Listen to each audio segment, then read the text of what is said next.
Well, good afternoon, everybody. Good afternoon. Thank you, Mr. Laporta. Great to see you all here. We do want to get started, and I think that the majority of the conversation today is really going to revolve around the development of the 10-acre site. But before we do that, I want to just say hello. My name is Peter Noonan. I'm the superintendent of schools. Wyatt Shields is here, our city manager, and our mayor, Mayor Tarter. Would you like to say a few words before we get started?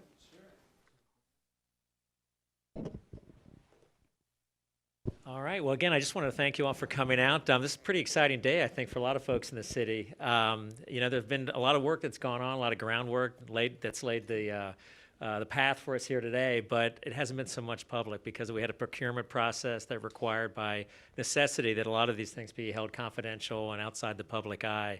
So it's a really exciting day, I think, to really bring this forward and get full public participation. It's something we've really wanted, and I think will make the project better.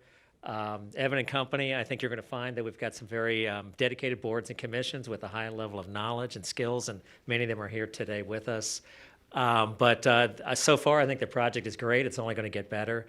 I would like to introduce a few of my colleagues on council, at least. Mary Beth Conley, our vice mayor, is here. Phil Duncan on city council is here as well. And I don't know if there's anybody else from council here. I'm going to let you go ahead and make the school board introductions. But there's a great deal of interest in what you're doing. Our newspaper is here as well. So anyway, this is the start of a long process, I know, for all of us. But we really are excited about what you've done so far and look forward to hearing what you have to say today. So thank you very much. Great. All right. Let's put this over here. All right. Well, again, good afternoon and welcome. I'm going to take just a second and introduce the school board members that are here. We have our chair of the school board, Lawrence Webb. Welcome. We've got Aaron Gill, school board member. We've got Shannon Litton is here, and Greg Anderson is here. Anybody else from the school board? All right. Well, I'm really excited because today's focus is going to be on the 10 acres of development as opposed to the school, which has been sort of the focus for about the last, I think, 8 Sunday series that we've held has been about the schools. So my presentation this afternoon is going to be relatively short, and I'm going to yield most of the time to my colleague and friend Wyatt Shields. But before I do that, I do want to say that today does really represent a confluence of events that I think are really exciting.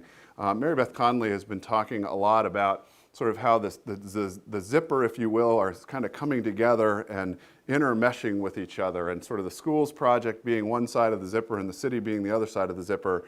And now the zipper is starting to come together because we have a developer on board for the 10-acre site. We've been working hard with Gilbane, Stantec, Quinn Evans, architecture and build team for the high school.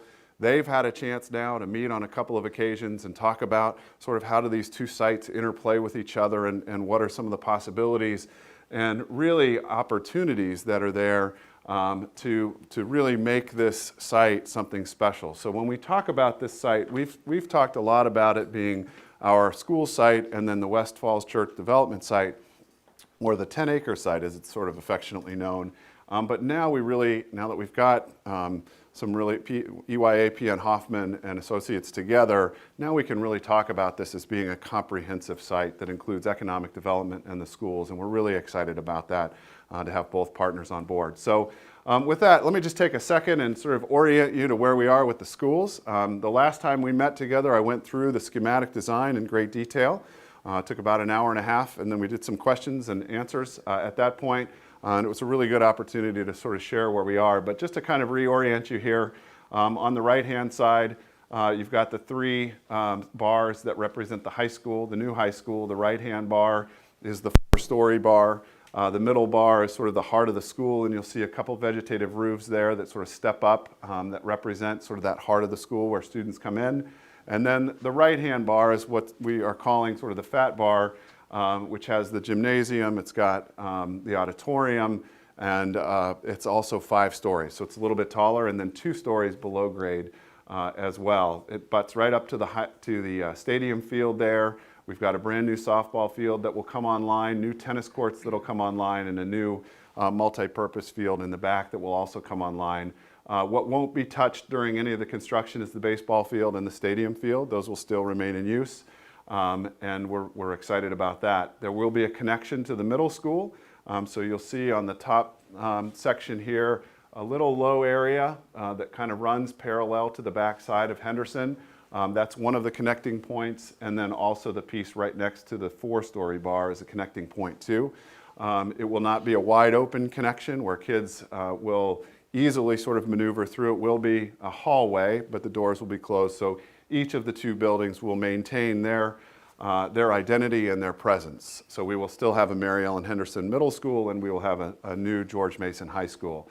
The front of the school, we've got sort of it's called a Wunnerf area, which is kind of a really beautiful open area that's paved with perhaps some brick pavers that represent many of the artifacts and some of the things that are coming over from the old school, and will be a nice, really open entrance to our school. So we're excited about that. Moving forward, maybe, how do I advance this, Wyatt?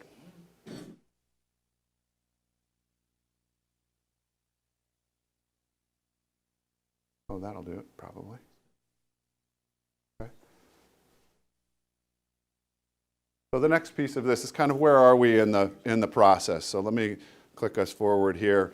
We are, it looks like we're moving really forward, fast. We started in November of 2017 with the bond passage and the RFP, and we've now moved ahead, and we are in the latter stages of the design process. We're through schematic design. That bar is just a little bit too far probably. We're still sort of in the detailed design process, which is very exciting. And sort of to walk us back just a little bit to give you a better sense of where we are, this is kind of where we see ourselves at this point. Bless you. Is in this area here in design development. So we've gotten into schematic design. Of course, we presented that at the last meeting here. And now as we get into this design development, this is the time where we're really digging in with our teachers. We've held about 20 meetings at the high school so far with the teachers to start talking about what are those classrooms really going to look like? How much linear storage space do you need? Where might some of the casework go? Where would the front of the class be? Where do we see some of our technology going? And really starting to explore a little further what the classrooms might look like, because we've gotten the geometry of the school correct at this point. And so we've got the exterior, and now we're starting to really look at what happens inside the building. And those conversations with our teams of teachers have gone really, really well, and they've given us some really good feedback. We've made some modifications and adjustments based on the feedback with respect to where some of the walls are, how we might utilize the space more effectively and more efficiently. And we are sort of hurtling towards the end of design development and also site permit submission. So Gilbane, Stantec, Quinn Evans team is going to do their permitting submission the 1st of January. I think it's like January 3rd or 4th is the day that they will actually put their site plan submission in. And so we're really excited about that. And during that period of time, of course, over the winter holiday break, we will sort of step away from this a little bit and try to regroup and catch our breaths. But as we come back, we're going to dig right back into design development, continue with those meetings with the team. Then we'll get into the March and June timeframe, and that's when we start talking about construction documents. We've gotten the schematic right, we've gotten the design development right, and now we're moving towards construction documents. And when we get to about 65% of completion of those construction documents, we'll sort of take a pause, if you will. That will go back to the school board for them to review. We'll start talking about what is the GMP. In other words, what's the greatest maximum price we're going to pay for this new building, which is pretty self-evident at this point. We passed a $120 million bond. We know that we're not going to exceed that. But are there places that we might be able to create some savings to create a contingency for the schools and the like? So at about 65% of those construction drawings, we will engage in that greatest maximum price project. And once that's negotiated and done, we will be ready to sort of rock and roll and get a shovel in the ground in June of this summer. And so we're really excited about that in moving forward. If you are on our website, and I would encourage all of you to go to our website, one of the documents that I want to share with you that you'll see when you're at our website at fccps.org, and if you go to the construction piece, each month I get these updates from the Gilbane, Stantec, Quinn Evans team. And these are really nice sort of dashboard looks about where we are in the project. So you'll see on the upper left some of the things that we've accomplished. They have delivered the schematic design. The Planning Commission has been presented to. You'll see what some of the current work is and what some of the upcoming milestones are.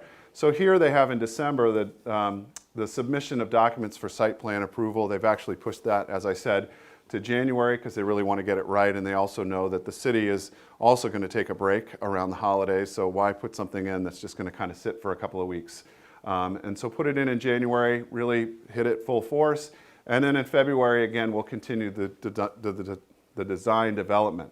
The graphic there kind of give you a sense of where we are. So going back, we were at the preliminary evaluation stage, then we got to SDs, which are the schematic designs. Now we're at DDs. We'll move towards construction documents and then into construction. There's an overview statement. And then they've included some other pictures. So sort of the newer rendering of what the front of the school looks like, what a traditional or typical classroom might look like, what we're thinking about in terms of the cafe that I mentioned last time. So when you come up to that second floor, there's a cafe there with grab-and-go food, some hot and cool drinks, etc. A view from the back, and then sort of that main entrance of the heart of the school, if you will, as you come in. So I would really encourage you, if you have time and would be interested in hearing about what's happening with the school, that you do hop on our website and check it out, because all of the meetings that we've held are on the website. All of the FAQs that we've answered, and we've answered all of them to this point, are available to look at. And then the last piece I would say is if you have any questions, comments, or concerns regarding the school's plan of action, if you will, after a Sunday series or after you've looked at the information, you can also be linked to an email site, which is newgmhs@fccps.org, and that's sort of the repository for questions. And anything that comes in through that questioning portal, we are trying to get to in a timely fashion so that we can answer some of those questions for you. But knowing that today is really more about the 10-acre development site, before I turn it over to Wyatt, I did want to see if there were any questions that you all might have about the developments as they're happening at the schools. One last piece of information. We have been hosting class meetings. We had one with the freshman class last week. We'll be meeting with the sophomores this week. The juniors and seniors also this week at the high school to go through the design with them. They are asking really great questions. Some of the questions are really interesting, though, that I think represent the really unique student that we have here in the City of Falls Church. For example, we had a student, after they went through the presentation, asking if we could have a tunnel system to be able to get back and forth between Mary Ellen Henderson and George Mason High School, and maybe even the economic development site. And I don't know where they thought of that idea of getting a tunnel system together, but anyway. But yeah, it's like El Chapo or something. But anyway, so they are asking really good questions about, how far do we have to go to use a restroom? Where could we get some food?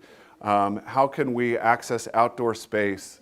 Where do we play? What do the rooms look like? And they've been really, really great. And we have been making some modifications and adjustments even based on the student feedback. So, yes, ma'am. So did you are going to be untouched? The baseball field and the stadium field will be untouched. The others will be touched. And we're in the process right now of developing where we're going to have our softball season this year. Not this year, the following year, once we're under construction. So we'll be 1 year without a softball field, and we've got some nice partners around us that we'll be able to utilize. We may have access to Larry Graves Field. We also have a softball opportunity at another place here in the City of Falls Church. And tennis already is played elsewhere, because you may or may not know our tennis courts are not they're not great. So it'll be nice to have them on solid field. Is the projected to be under the softball? Yes, the geothermal field is still projected to be under the softball field. This will be a completely net zero ready building, if you didn't know that already. One of the great things that we are able to do with the two bars, the skinny bar and the fat bar, and even the roof at Mary Ellen Henderson, is utilize some of the open space. There will be no mechanical devices at all on the top of the new high school. In fact, it'll be a sort of an open field for PV array. And then any of the open space at Henderson will also be used for PV arrays, so that we can begin to generate some of our own energy as opposed to being reliant on others. So excited about that. All right. Well, thank you all for coming. Again, if you have questions, please don't hesitate to send us those. newgmhs@fccps.org. fccps.org. And I will turn it over to my good friend and colleague, Mr. Wyatt Shields. Thank you, Peter. Good afternoon.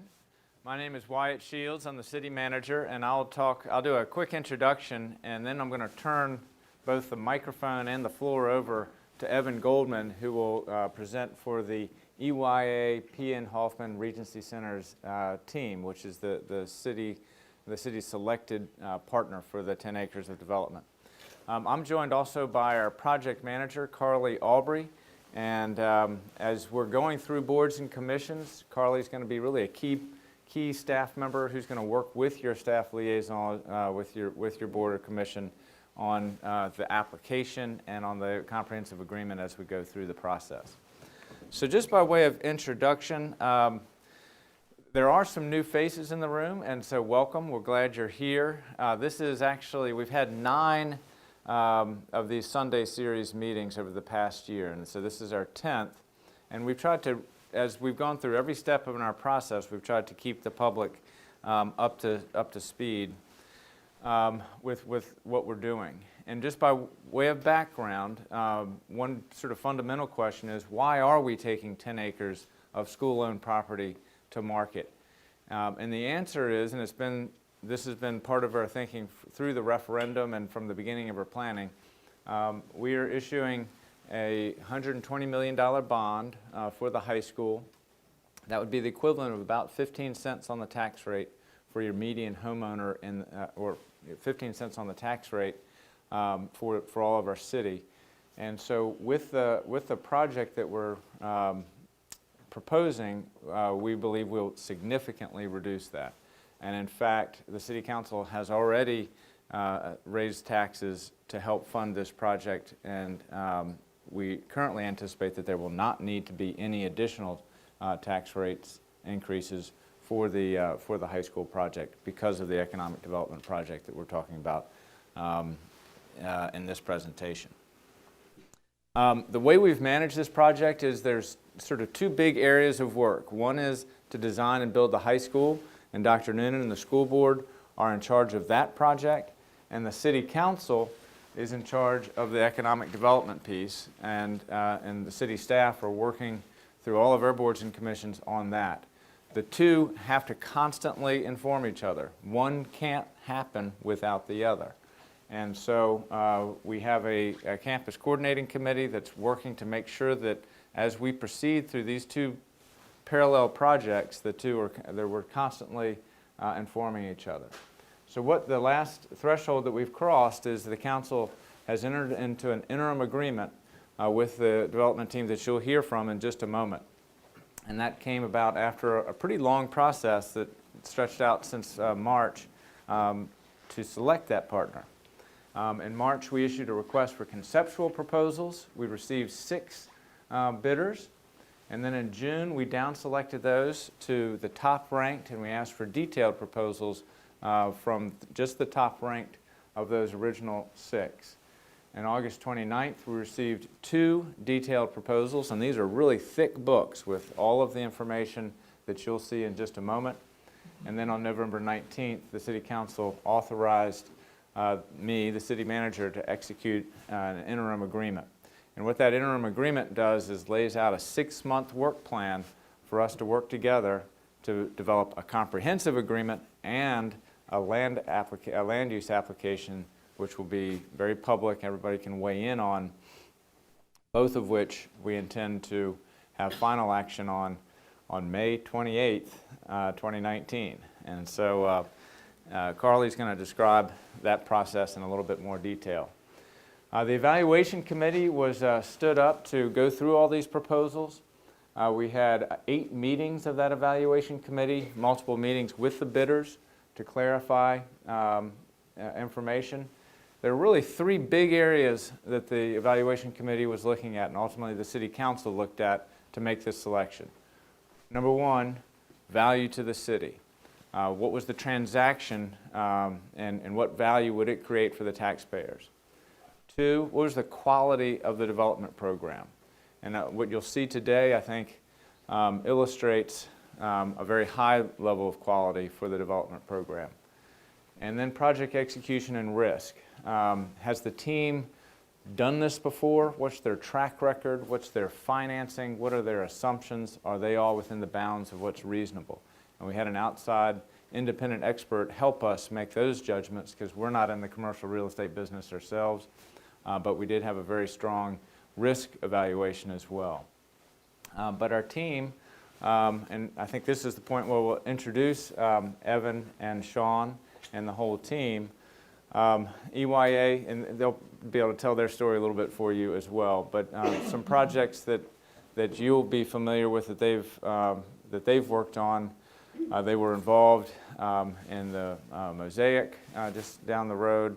P.N. Hoffman was the lead for the Wharf, which is just opened this year in southeast D.C. And Regency is a really strong retail partner. The whole team has a very strong focus on placemaking and generating a lot of vibrancy and activity, and that's what we enshrined in our RFP of some of the key things we're looking for. So with that, let me ask Evan to go through your presentation on the program.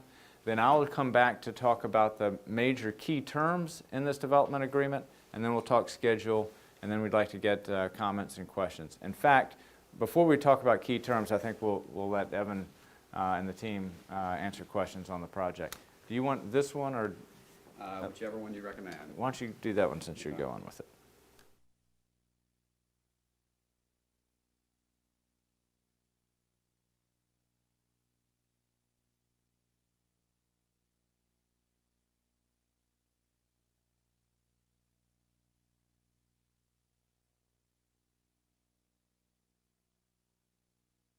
There we go.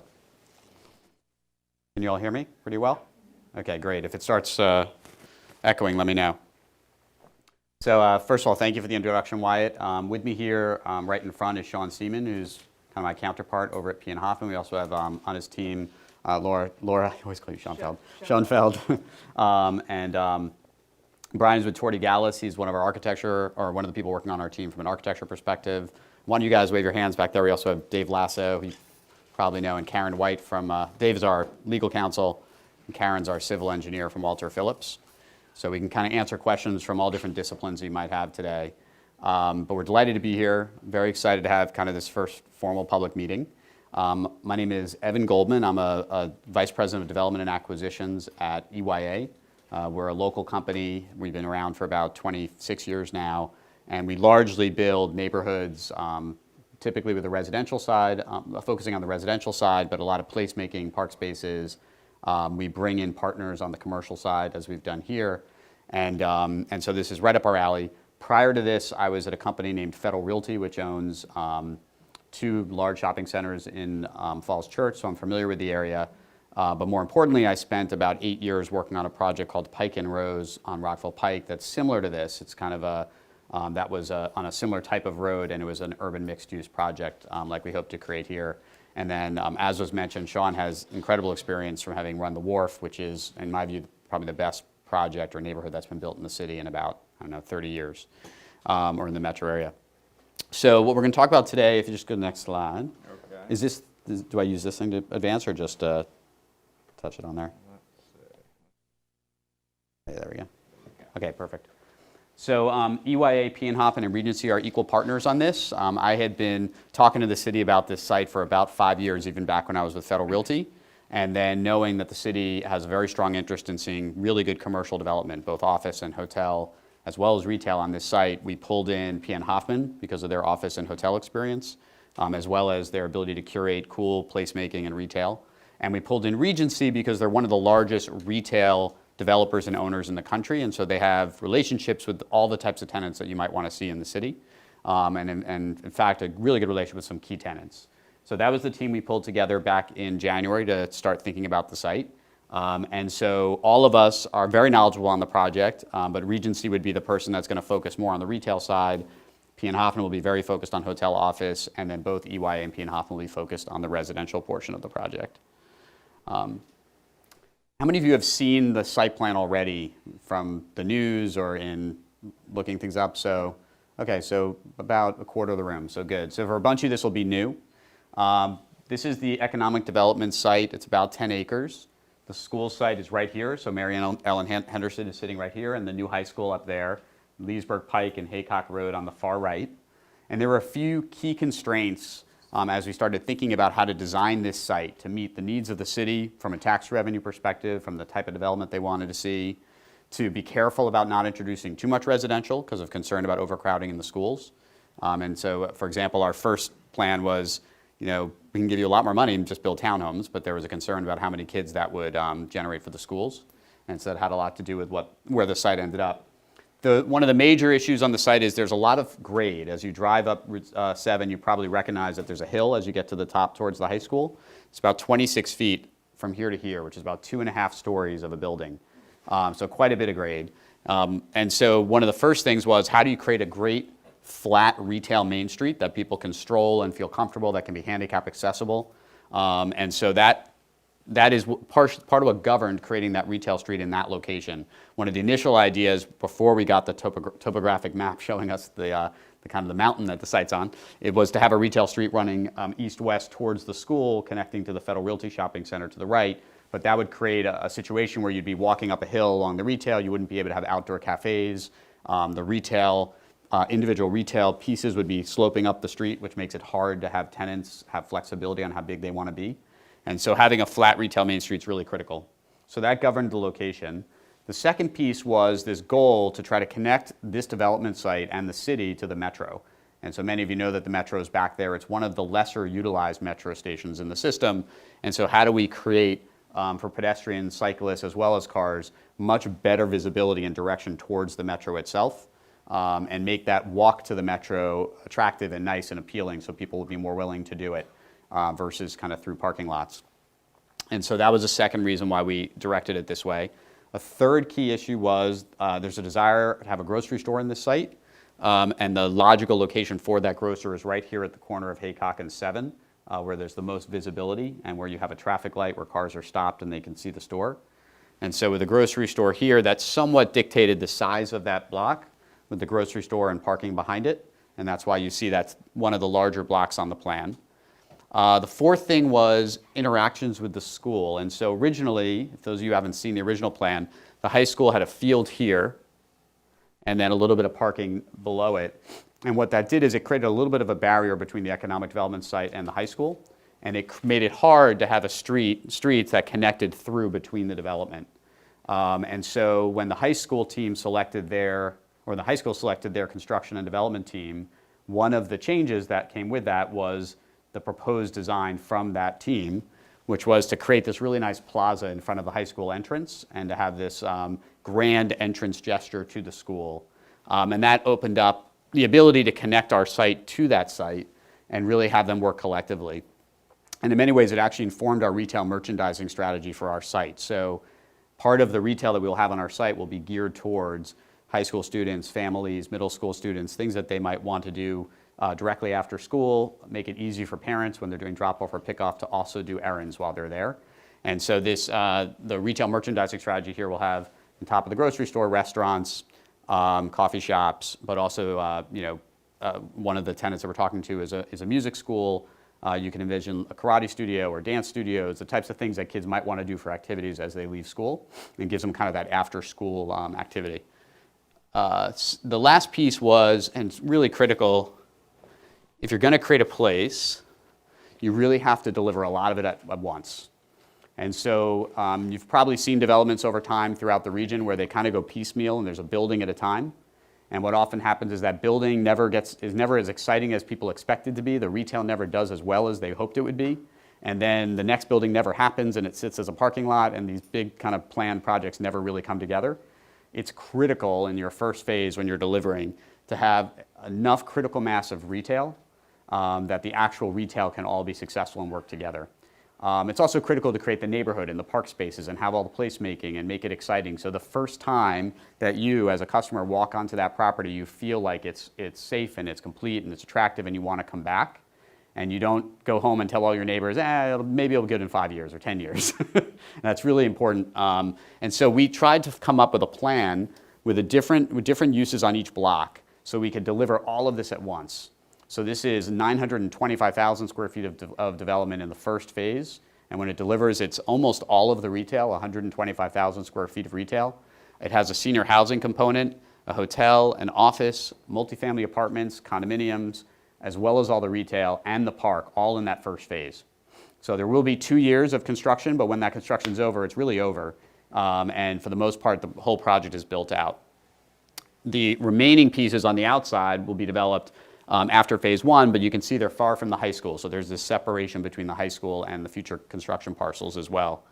And then the last part of that, the kind of one of the big features of the site is this central park space. And so it's 60 feet just in the park that's in the median of these streets. So it's a pretty nice, generous space. Federal Realty, my prior company, has a few examples of projects they've built, one of which is in California called Santana Row that's been very successful, where the active median becomes a park, where there's yoga in the park, there's music in the park, there's festivals. We have the ability to close down that street and have entrances to the garages from the other streets so that when you want to have a citywide festival of some sort, we can house that in this area. And so it really creates kind of an outdoor living room and space for the community. Part of this vision also has to do with the connection to the metro.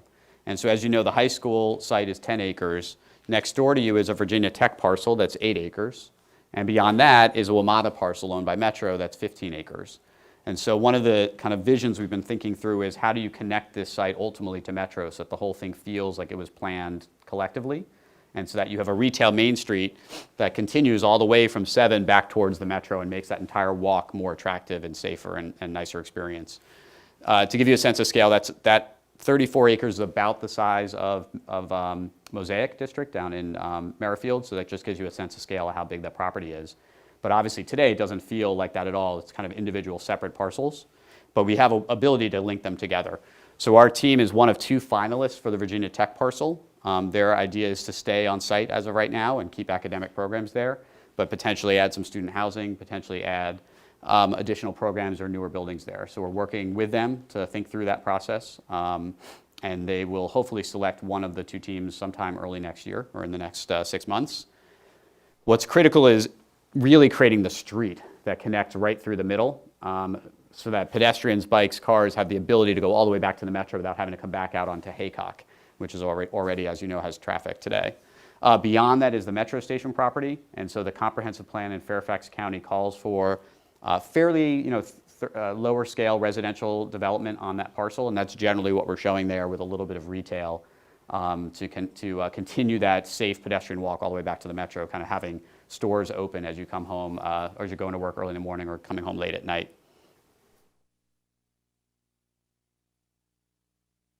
And so this is ultimately a perspective that we had created as part of our submission that shows you what the site might look like.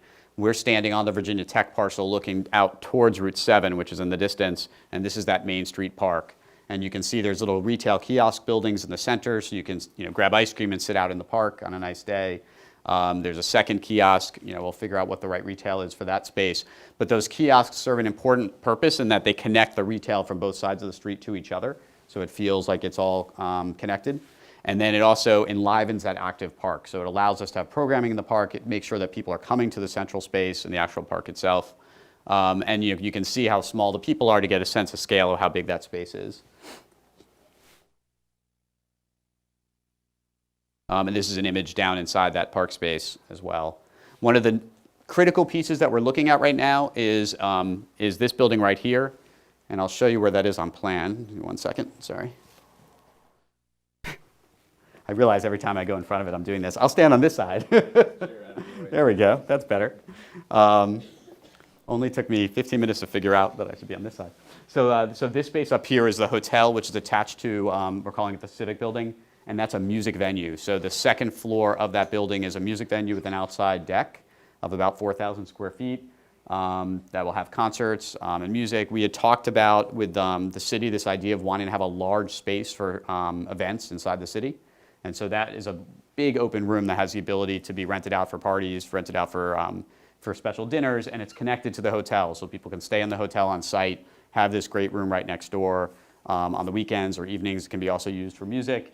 On the first floor of that building is where the music school would sit, facing the high school. And so there's this nice symbiosis between the music venue, the music school, and the high school, which has a great music department as well. And so the three of them could kind of work together in concert. But that view that we were just looking at is looking at that music venue in the distance. So it's the second floor of this building right here with the outside rooftop deck above the retail. A little bit of a blow up of that retail street, of the Park Street in the middle. And as you can see up on the right, almost all the edges of the site have retail on them. And so one of the main reasons we do that is so that when you're walking on the sidewalks, it feels safe. You're looking inside stores, it's active, it's well lit. It doesn't feel like dead space. And so we've tried to cover almost all the ground level with retail. And then as we've continued, this is just a slightly further generation of the plan, obviously not as pretty or rendered yet, but we are continuing to go back and forth with the city and work through the plan itself over the next few months. And then this image I'll share, you might have seen on our plan, there's a kind of a structured parking garage on what was the school's surface parking lot. And so one thing we've been talking about with the city and the school board is the idea of having a more efficient, kind of larger structured parking deck there. And that would result in a larger payment of land to the city. And it would also give an opportunity for marketing, for art on the buildings, for branding, for the school. And so these are some examples of other garages where people have been really creative with art projects and murals on buildings. And then kind of some early, very, very early conceptual ideas of doing something on the garages that actually harken back to George Mason High School and to Mary Ellen Henderson. So you can see the Mustang on this side of the garage, and the idea of having a big signpost for the middle school as well. And then the next step would be working with the high school's art department to figure out a way to get the kids involved or the students involved in art on the buildings, and whether that's an annual tradition of doing some sort of mural or some sort of a ceramic collage that gets placed on the building, or it could be whatever the art department wants to do. We'd want to work with them collaboratively on that idea and really kind of bring the school out into the spaces, whether it's through placemaking that we choose, art on the buildings, even the high school plaza, which will have the music school sitting on it. Is there a music theme or some sort of sculpture that makes sense within that park space as well? And then finally, what I'm so excited about working with P.N. Hoffman is they have this great track record and history of placemaking. And that's kind of my background as well from my time at Federal Realty. And placemaking is kind of the secret sauce behind what makes places feel great. You go to Rockefeller Center at Christmas time and it's crowded, obviously, but it feels great for a reason, right? Everybody knows the tree, everybody knows the ice skating rink. You've seen it on TV. The landscaping is beautiful. The placemaking there is unbelievable, the art. And so as you walk around, you feel like you're transported to another place. And the buildings are actually a beautiful, very simple Art Deco backdrop to what really happens at the street level, which is the most important part of that space. And so that happens in places all around the world. When you go on vacation, you typically go to places that have great placemaking. Most people don't go to places that are fairly dry and drab. So how do you bring that to new development and make sure that we're creating places that are exciting?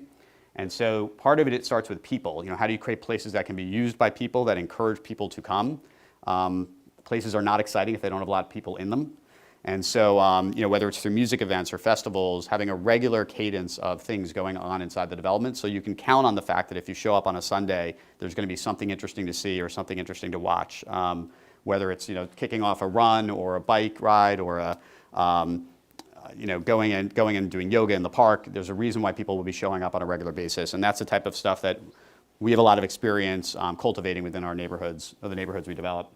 It also has to do with the materials, so the types of materials you're walking on, the types of materials you're looking at, the fountains for beautiful sound in the background, the trees and the landscaping is critical, and the architecture on the buildings.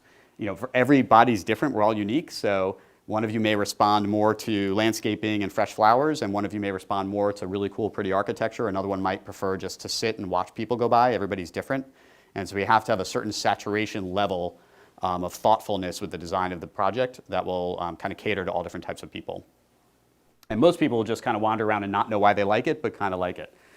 Even little details, the manhole covers, the the signage, the sculptural pieces, the furniture is extremely important. Whatever you choose for the landscape furniture, the fact that it's movable, that you can, as a person, have some control over where that seat's going to be and move out of the sun when it gets too sunny and you're starting to burn, and move into the shade, move out in the sun when it's cold and you want to be in the sun, right? You want to have some control over that environment, and a lot of that has to do with the furnishings and the way the site is designed.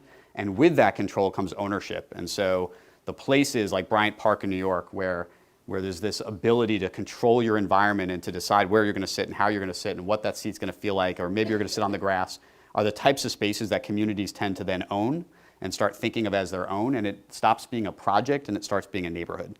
And that's ultimately our goal here, is to create something that 10 years from now, 15 years from now, nobody will really remember who developed it, quite frankly. It will just be a neighborhood of buildings and a place you guys want to go with, and hang out. So that's what we're shooting for here. Although it's a high aspiration, we think we'll be able to achieve it. And so that is our last slide, and happy to, Sean and I, and we can all answer Laura.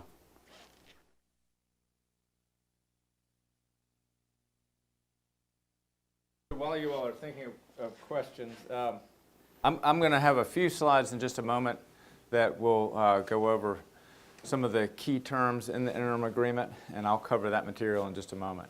But any other questions just on the program and on the vision for the site itself for the developers? So you did a good job of explaining how it lays out with this program and then the Virginia Tech and a little bit of the Metro. What about the broader picture of I know there's some stuff going on with the state of Virginia for hooking into I-66. What are some of the broader plans to maybe hook into the WNOD trail, which is not that close, but it is kind of close. It's a major biking thoroughfare. So some of this broader, what goes on beyond there? Or is it going to be, okay, we've got a parking lot in front of the Giant and then a Right. building across the street? Do you want to start, and then I'll follow you, or do you want me to? Sure, Okay. I can just say a few words. One, we have been talking with Fairfax County and with VDOT from the beginning, and with Virginia Tech and UVA, really from the beginning of this process. So I think there's an attempt, and I think it's pretty deep roots now in terms of trying to coordinate on transportation and how the whole site's going to work. In terms of how this fits in with the larger sort of whole west side of the City of Falls Church, and Carly can speak to this as well, but we are planning to restart the West Falls Church area plan this spring before the approvals are given final consideration for this project. And that would look at the Don Beyer property, that would look at the Federal Realty property next door, so that we can think about the whole area, at least within the city limits, holistically. And so more to come on that, and more engagement on that. Does that help answer your question? It kind of does, because that whole area you've got new, and then you've got some stuff that's Right. it's starting to show its age. That's right. And one other note, in terms of transportation improvements, we have, through the regional body, the Northern Virginia Transportation Authority, received funding in the amount of $15 million for transportation improvements related to this site. And that includes connectivity to West Falls Church Metro, but it also includes connectivity to the WNOD. And you may have noticed that Fairfax County just recently updated and kind of refreshed its sidewalk connection to the WNOD. But I think there's a much more sort of powerful connection you can make to really try to pull people from the trail into the site, make that a very comfortable route for walkers and bikers. Well, can I just add on to that? I want to introduce myself again. My name is Brian Tomeno. I work for Torrey Gallison Partners. I'm an urban designer. Just to follow up that. Microphone. Oh, I'm sorry. Thank you. Can you hear me? Oh, yeah. Just to repeat, my name's Brian. I work for Torrey Gallison Partners, and I'm an urban designer and planner there. So just to add on to your question, we've certainly looked at the larger scale as well. And one of the reasons we did kind of a grid of pedestrian scale blocks that have a lot of connections in and out of the site, not only for vehicular, but also for bikes and pedestrians. So we trying to frame that where once we build our piece, then other pieces kind of connect into that grid and start making a larger place. Yeah, that's right, I forgot. We used to have an image, it was in one of our submissions to the city that showed kind of a grid for the entire kind of western part of Falls Church, quite frankly, with the assumption that over time some of those properties will redevelop and create economic opportunity as well as kind of nicer pedestrian streetscapes. I will go here and then there. Yes, ma'am. Hi, Aaron. Hi, Whit. I'm Erin Gill on the school board. Whit, can you update us on where we are with the legality of locating the parking garage on school land? And what's the plan if that term is determined by fair? So the agreement with the boundary adjustment that brought the high school into the city's corporate limits is that 70% of the campus, which is 34 acres, 70% of that 34 acres shall be used for educational uses. 30% can be used for any other purpose that the city so deems. And so when we talk about the 10 acres, that's where that 10-acre reference comes to. It's really 10.8 acres. 10.38. Yeah. 10.38 acres. And so the city is going to comply with that provision. Ultimately, what we will do, just to confirm that we're in compliance, we'll lay it out, we'll plat it out, and we'll send that to the county for them to see it and say, yeah, that conforms with the agreement. And our intention is to get that done before the comprehensive agreement, just so everybody feels comfortable with that. Yes, sir. Yeah, I just think too, but I noticed on your drawing, story building. What's the maximum height in this area? As a follow-up. Second, as a follow-up, I see you have a couple green roofs there. Are you going to have a requirement for net zero energy buildings with any building that's going to be in this site?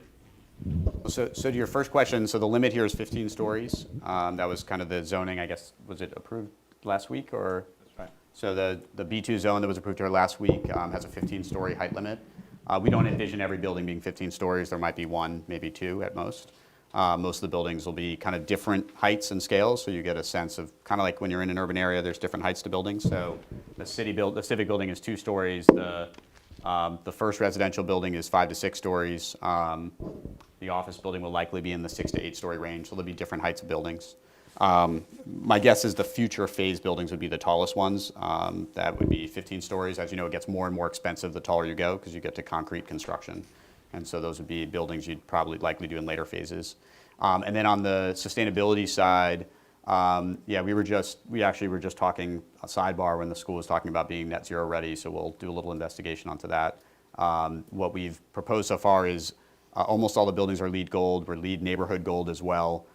Both of our teams have a lot of experience with sustainability, so you are seeing green roofs, you are going to see incredible stormwater management techniques that we'll use, and whether that's capturing water in green roofs or capturing them in cisterns, reusing the water from those buildings throughout.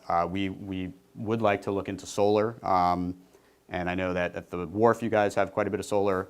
At my project that I had worked on at Pike and Rose, we actually have solar carports on top of the structured parking garage that then energizes the entire garage and part of the hotel. And so, so we're very early on. We just were awarded this about a month ago, and so we are catching our breath and trying to get into all that. So we haven't gotten far enough along to fully answer your question yet, but we're studying all of that, and we understand the city's desire to have this be extremely sustainable. And LEED Gold, nice, but why not LEED? It's a great question. I mean, why limit yourself, particularly with the way Yeah. So what the it? climate is changing? That's a good Why point. not So. LEED as opposed to? Pass around the microphone. Yeah, sure. Yeah, so we haven't gotten far enough along to fully understand yet exactly what we're going to be doing. A lot of, from a sustainability perspective, HVAC becomes the biggest issue, air conditioning and cooling of buildings. And so you can achieve in LEED Gold, quite frankly, a lot of what you can achieve in Platinum. Platinum does add some other bells and whistles to it. But we think at LEED Gold, you're kind of benefiting the city the most where they're getting enough land value out of the buildings. When you go from Gold to Platinum, you do increase the costs a lot, so then it decreases land value. So there's kind of a balance there of how much you can pay for the land and how high you can go. But we'll be focused on kind of the key things from a sustainability perspective that really do benefit from an environmental perspective as part of what we select as Gold. Mm-hmm. Thanks, Carly. I just wanted to follow up on that question, which I think was a great one. And in full disclosure, I'm the chair of the Environmental Sustainability Council. There we go. So we have a perspective on this. And I think I'm really excited about this project. And I know this team has done some really innovative, sustainable development. So I'm really excited about that. One thing we've been thinking a lot about is the life of this project. And during the life of this project, we will go from currently about 9 extreme heat days per year. That means over 95 degrees. To about 18 per year between 2020 and 2039, and then something like 35. So it's well within the life of this project, Right. which means energy costs are projected to go up 5% across the state of Virginia between 2020 and 2039, and mortality will increase. So I think something like an additional 420 deaths per year because of the increased heat. Right. So I think the question about net zero is a really good one because that's going to help users keep energy costs low. But another question I have for you is what are you thinking about in terms of mitigating urban heat island effect and the ability of people to keep using the space as the temperature increases? That's a great question too. So Torty Gal is one of the reasons we selected them. They have a really great background in sustainability as well as a planner, and so they're part of our team. They're actually starting to work on the Green LEED scorecard and think through sustainability. So there are a few good things. Obviously, green roofs help with heat island effect quite a bit. Painting the roofs white, reflective, helps with heat island effect. The efficiency of the energy systems we're selecting on site is helpful. The types of trees and creating shade. So, one of the nice parts of this project is that within this open space, we'll have the ability to create a lot of shade, which is going to become more and more critical over time.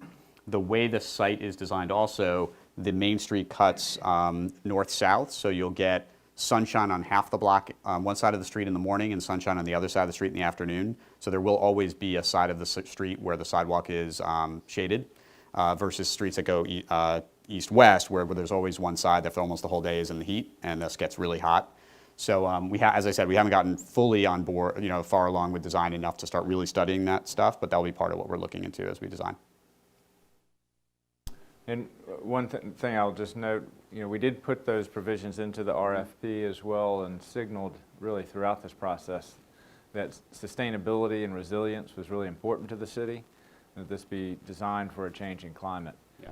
And so some of the key terms that will go into the comprehensive agreement are these LEED commitments and that energy intensity usage. We want it to be at a level so that there can be, if there is a renewable energy generation on site, that can get the site to net zero, just like we're shooting for the school. This one other note that there is not intended to be parking below this park, so Right. this will be on solid earth, and that will promote healthy tree growth. Yeah, that's an excellent point. So the caliper of the tree you choose when you plant your initial trees on a site is pretty critical. And so oftentimes in development, you see these kind of little spindly trees. They look like the Charlie Brown Christmas tree. And in 20 years, they'll be great. But that first initial caliper is extremely important for the first 5 years. And so that's something we can look at too. We're giving landscaping. It'll provide shade more quicker. You can't go too big because then it'll sometimes struggle to survive the move from its current location to the new location. But that's something we can look at too. And if there are other ideas, we're open to send us an email with some thoughts or other projects you've seen where they've done stuff really creative. We'd love to learn too. Yes, sir. And I'll just note, I want to thank our local cable access staff. Genevieve here is filming this so it can be rebroadcast. And that's the principal reason for the microphone, as well as so people in the room can hear. So back on the parking garage proposed on the school land, if that doesn't go forward, what are the other Plan B fallbacks for parking? Yeah, so if it doesn't go forward, we would do two things. Let me just go back to the plan for a second.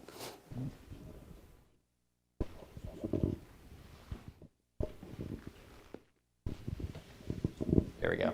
So the two changes that would be made is this block would have below grade parking, probably 2 to 3 levels below, to handle the office and office, hotel, and senior living component. And then this garage inside the the multifamily building would get a little bigger. And so we'd kind of disperse the parking amongst those two different options. And then of course this would go away and just go back to the surface lot that was intended by the schools. And so we do have a backup plan just in case.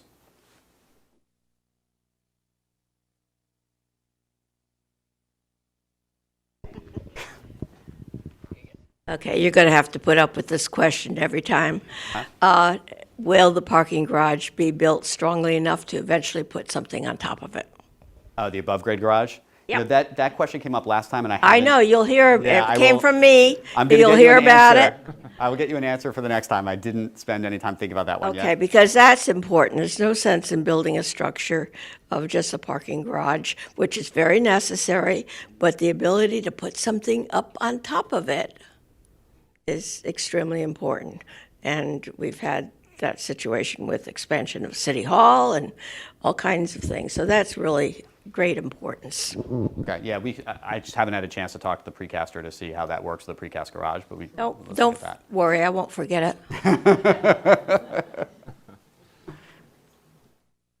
Okay, well, let me go through just a few slides on some of the key financial terms of the interim agreement that will go into the comprehensive agreement.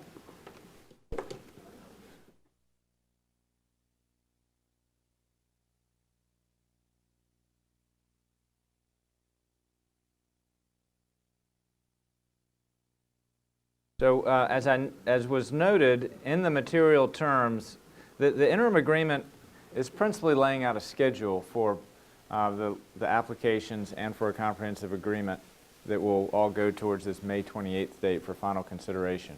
But we did want to put some key terms in the interim agreement, such as the environmental commitments that were a part of their proposal. Those are enshrined in the interim agreement. Things like affordable housing, which in the RFP we asked for at 6% of all of the housing in the unit and the project be affordable at 60% area median income. So provisions like that are in the interim agreement as well. But I'll just hit some of the financials so you're aware of those. What's envisioned for the site is a 99-year land lease. It'll be a ground lease, and 99 years later it will revert back to the city. There are carve-outs of that land lease because, as Evan noted, there is a condominium component to the project in Phase 1 and in Phase 2. Those condominiums would be sold, that land would be sold fee simple. The rest of it would be under a 99-year lease. So there's two basic land values that come to $44.5 million. In Phase 1, that value is at $34.5 million, and then in Phase 2, it's the higher of the appraised value of Phase 2 or $10 million, whichever is higher. So in other words, $10 million is the minimum, but we'll go through an appraisal process. We'll provide a credit for infrastructure, and that will be the value if it's higher than $10 million. In addition to that basic land value of $44.5 million, the shared parking garage option, which is what we were just discussing, this is the above grade parking garage. Because it is so much less expensive to build parking above grade relative to undergrade, there would be an additional $5.3 million value that would accrue to the city if we exercise that option. And we're working through the pros and cons of that option with the school administration right now. Then second, there's an opportunity to create a community development authority. This would be an entity that would be created by the City Council and appointed by the City Council, which would have the authority to issue bonds to pay for infrastructure on the site. If we were to pursue that option, and we'll do our due diligence on it, that would create an additional $3 million of value. So those two together would create an additional $8.3 million on top of the $44.5 that's in the basic land transaction. In addition, for the life of the lease, 99 years, every time the project is either sold or refinanced, there's a capital event fee of 1/2 of a percentage point, and that would be paid to the city. So for the leasehold alone, each time that happens after build-out, that would generate a value of about $2.4 million. So if you assume that will happen once every 10 to 15 years, that'll be a kind of an ongoing payment that would come to the city whenever those capital events occur. There's also a capital event for the condos at a lower rate, a 0.25%, rate for the condos whenever they change hands as well. So I put the slide back up there again. When we talk about the shared parking, if this option is taken, and that's a joint decision of the city and the school board, then that's what would generate the additional $5.3 million in value. But there are really significant design issues to consider here, and so we need to work those through.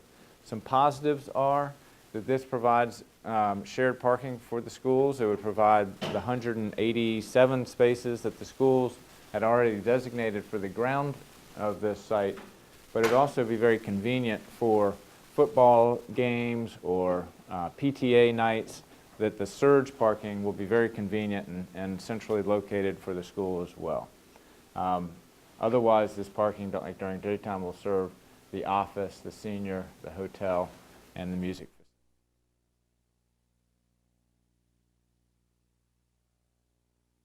This is a chart that hopefully you all can see, but this lays out the payments over time. So the first, this stream of payments, which totals the $34.5 million for the phase 1, it comes in these payments. The first one would be in May 2019, in other words, about 6 months from now, and that would be that payment would be received by the city right after the comprehensive agreement and before the city issues construction bonds for the high school. The next payment's in 2021 when the land actually physically is conveyed to the development team after the new high school is completed. And then there'll be 3 years after that of $7 million each. So a total of 4 years with $7 million payments. The $3 million CDA plus up, that would occur in 2021 if we choose that option. The $5.3 million plus up for the off-street parking would come in 2023 if we choose that option. The phase 2 payment of a minimum of $10 million will be either 3 years after completion of phase 1 or 2029, whichever date comes first. So that's the payment for phase 2. And then the capital event fees will be an ongoing that goes on for the life of the leasehold. We also did fiscal impact analysis of the proposal. We're going to do more with the special exception application as we go through, but we're estimating approximately $6 million a year of net fiscal impact. And that's a lot. That's a very powerful net fiscal impact. And then it really relates to the fact that it has a strong hotel in it, a grocery store in it, and a really strong retail program. Those are the things that really generate a positive net fiscal impact for the city. So that's all that I have on the key terms. I'd be happy to answer any questions on those. And then I'm going to turn it over to Ms. Albury for a discussion of next steps and schedule. Yes. Where's the mic?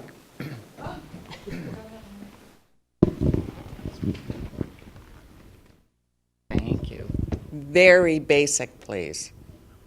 It's we would pay for the infrastructure improvements by way of a community development authority that issues bonds and therefore we take on the debt, or the developer pays. Is that basic concept? Great question. So if we choose not to do a community development authority, the development team is going to pay for all of the infrastructure. That's streets, that's sewerage, that's new water mains, et cetera, et cetera. The Community Development Authority, however, could be an effective means for us to sort of collectively finance the infrastructure. The key thing for the city, though, is we're issuing a lot of debt for this high school.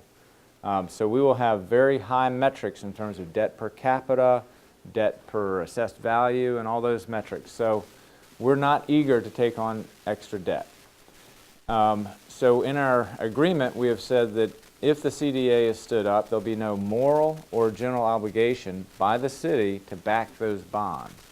But that's our intent, that would be our statement, but we need to do our due diligence on that and understand exactly how that would work. We've never stood up a CDA before, so it will be new for us. They certainly exist, they're all throughout Virginia, but what happens if, say, the development is delayed and the CDA, which is a key part of the CDA, I should have said from the beginning. They would have a up to 15-cent tax rate on this project itself that would pay for the debt service for those bonds. So if that project is delayed, it's not going to generate the money to pay the debt service. Who then pays? That would be the concern. But we've got time to work that out, and we can, at the end of the day, I think we'll make a decision with our eyes wide open in terms of the pros and cons.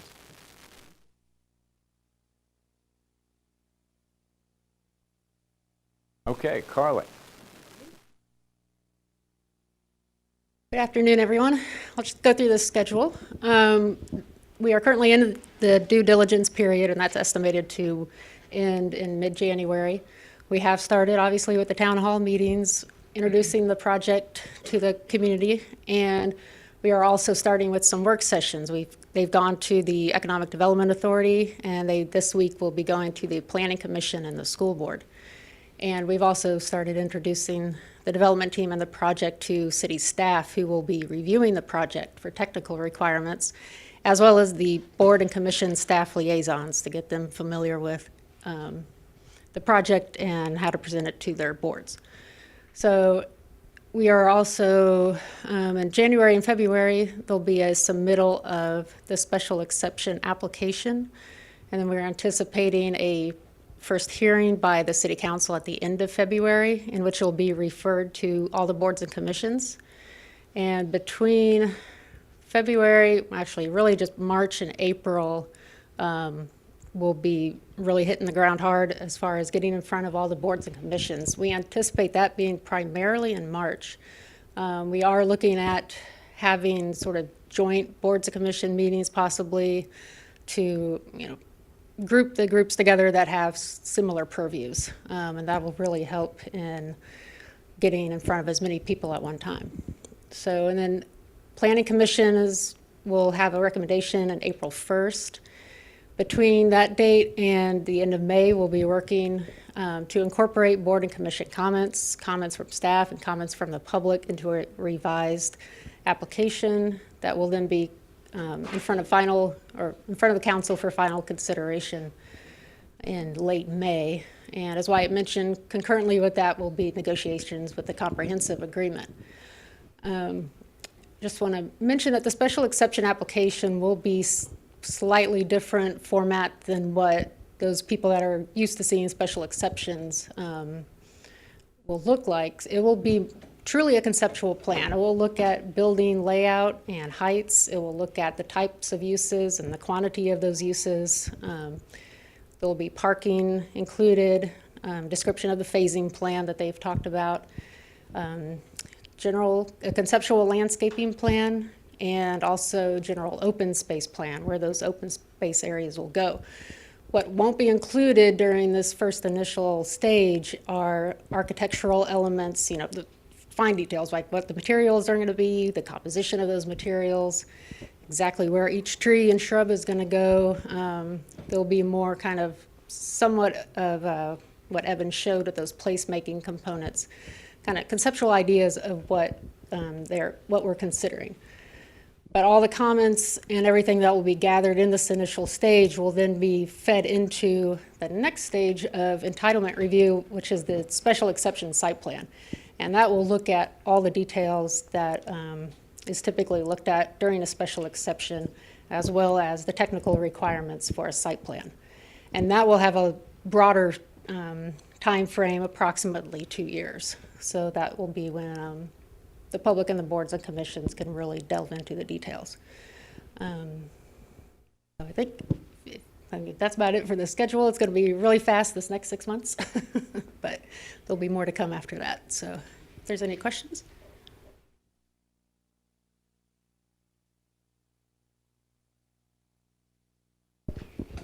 Well, that was an outstanding presentation. Well, any other just general questions for us, either on the development program, on the key terms? Yes, ma'am. Since the buildings will be fairly tall, what do you have planned to mitigate light and noise pollution to the surrounding residential neighborhoods? I think one of the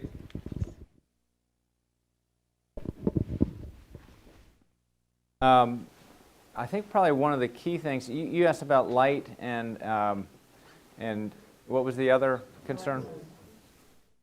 And noise. Certainly during construction, I think noise will need to be something that we'll work through with surrounding neighborhoods. I don't think that in terms of shadow impacts, we haven't done the shadow studies yet, but I would be very surprised if any of the shadow studies actually make it across to any residential neighborhoods. That would mean like if a shadow study is determining if, you know, if an adjacent property owner would be put into shadow because the building is so tall. And more bright lights. oh, I see. Okay. We're going to work with the surrounding neighborhoods. We're interested in what the homeowners associations have to say about the plans. And we'd be happy to come to the HOAs and meet with you and just go through the plans in detail with you and get comment from you on them. Traffic also is very much on, I think, everybody's mind when you think about this project. It's important for the schools about how traffic works. It's important for the city as a whole and certainly the immediately adjacent neighborhoods. We did receive funding, as I mentioned earlier, to help with transportation improvements. I think the main idea is to try to take some of the load off of the Shreve Route 7 intersection and have traffic actually go through the site in a grid of streets so you can access West Falls Church directly, you can access UVA and Virginia Tech directly, and take pressure off of Shreve and Haycock through a good road network. We are also we've gone through our initial transportation study with VDOT. They have recommended that a signal be on Route 7 to help mitigate traffic, to get traffic in and out of the site. It is our intention that that signal would not be aligned with Chestnut Street, and that's been a county, essentially a key county concern that we will work with them to address. So those are a couple comments on that, but as we go forward, we'll have a lot of conversations and a lot of work with you to make sure this is a project that works for everybody. Yes, Tim. Kind of tying into that transportation issue, has there been any updated information from VDOT on the flyover that's going to connect in from the one exit on to make it directly accessible to the metro station? Carly, do you know the latest on that? That is definitely planned. It is definitely going to happen. The start date, I don't know. Trying to recollect all the dates. I feel like it was coming up this year, I believe. I think later in the year. So, but there hasn't been any update on their website as far as any changes to that. So, but I could double check that. That the flyover will give eastbound traffic on 66 direct access into the West Falls Church Metro. Currently, eastbound, you have to get off, go on Route 7, then take a left on Haycock and access it that way. So this will be, that will mitigate some traffic in of itself. The other improvement that's happening with the inside the Beltway toll funds is that new sound walls will be installed all along 66, but including at the school property and our surrounding neighborhoods. I think the traffic question's really good because there's going to be a lot of questions about that. But back to the light pollution, I mean, just as an example, the nice little garage that Metro has produces an amazing amount of light. Very distracting and annoying from our neighborhoods. So is the team thinking about some way to mitigate that with the new buildings that are going up and the new? We have not really gotten into that level of detail with design. It is important, and in the city's development throughout the city, we try to make sure that light is pointed downward, not broadcasting up. Essentially having night sky. We don't have a night sky ordinance per se, but in the code it does say that glare shall not go across boundary lines, and so we are going, that will be our intention going into it. I mean, just the fact that these lights are on in that garage 24/7, that's not even the smartest and most efficient way to light a garage. I mean, sensors that, I know that's not the garage, but you're going to have a garage. and you're going to have other buildings. But to have lights on all the time, I mean, you need to work them on some kind of occupancy sensor or something. And by the way, Baltimore has a great program for all of its parking garages like that, just in case anybody's here from Falls Church City.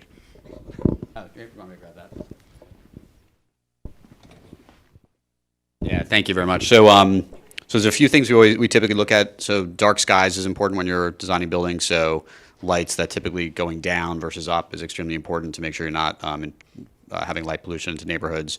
Light sensors, as you just said.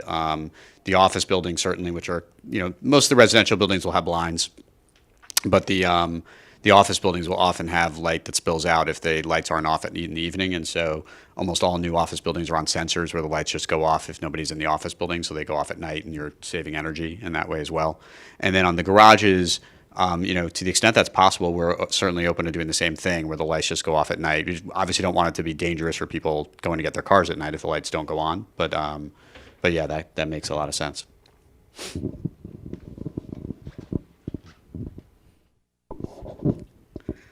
Okay, well, thank you all for coming out on, Peter.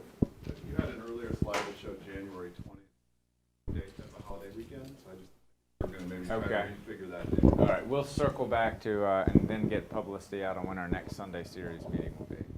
Probably be then January 28th if we go back to the fourth Sunday, or 20. Any rate, more to come on when the next Sunday series will be.